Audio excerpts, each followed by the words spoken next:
Which story from childhood do you remember the most? For me, the story is The Wolf King.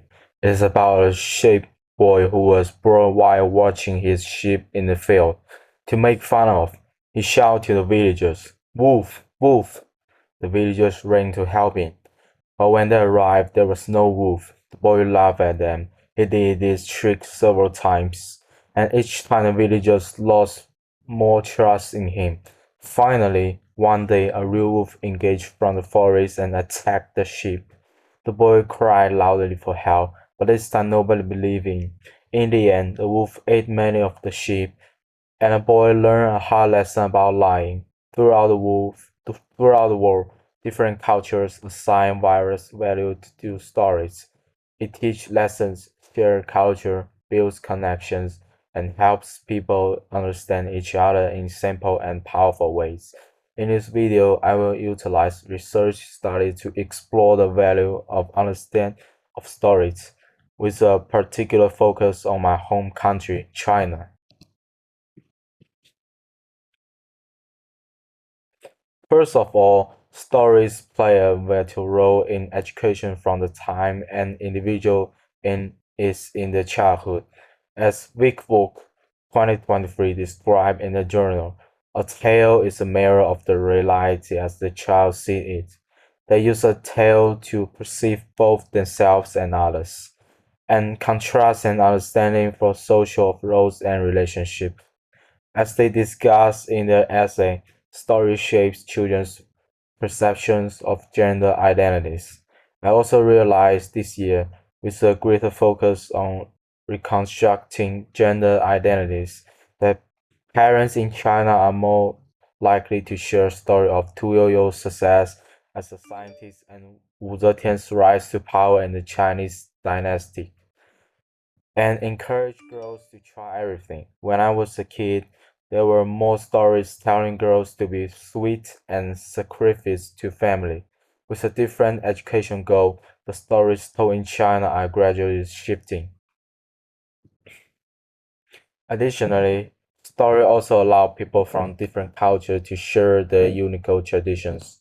One of the stories that I hear from multiple times when a Chinese international student told a story about their culture is the story of Nian. Nian was a large monster who used to visit villagers every year to eat livestock and harm villagers. Once a brave man noticed that Nian was afraid of fireworks, the red color, and loud sounds. The villagers worked together, hanging red banners on their house, making big noise with drums, and lighting fireworks.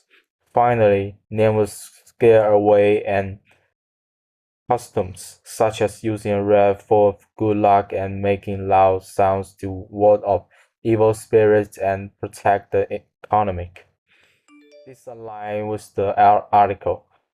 The importance of fairy tales in communication, education, and cultural preservation, building on the cultural functions of storytelling. Tian Yu and Prong draw from the rich theory of Vietnamese folk tales to examine how much narrative shape ways of understanding the world, transmit enduring cultural values, and foster meaningful community connections. Last but not least, story help people of diverse backgrounds to communicate and build new communities.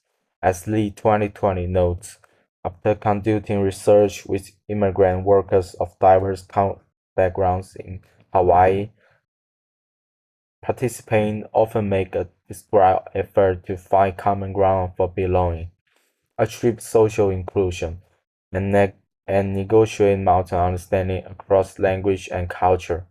My classroom experience reflected this process. Through storytelling, my classmates and I create a shared shape were different in language, ability, or cultural background because opportunities of connection rather than barriers. In one of my autobiography course, my professor encouraged students to share a story they remember the most. It could be a folk tale, a piece of family history, or even a personal memory. At that time, my English skills were still limited, and I was nervous about expressing myself in front of others. Yet, when each of us began sharing, I realized that the details of language mattered less than the connection created through storytelling. This experience helped me to feel like a member of the class, not only because I share something of myself, but because the act of exchanging story allowed us to understand each other beyond culture of language barriers. It showed me that story can serve as bridge. They create sharing meaning, foster exam, and allow people to devise background to communicate and build new communities. Story is powerful and exists in various form. We need to recognize the value, rather than merely treating them as children's entertainment. Story educate children, transmit culture, traditions, and provide a bridge for people from diverse backgrounds to connect and build new communities. Research also reminds us that storytelling is never just about the past. It actively reconstructs identities, it encourages social inclusion, and fosters a sense of belonging. Thank you.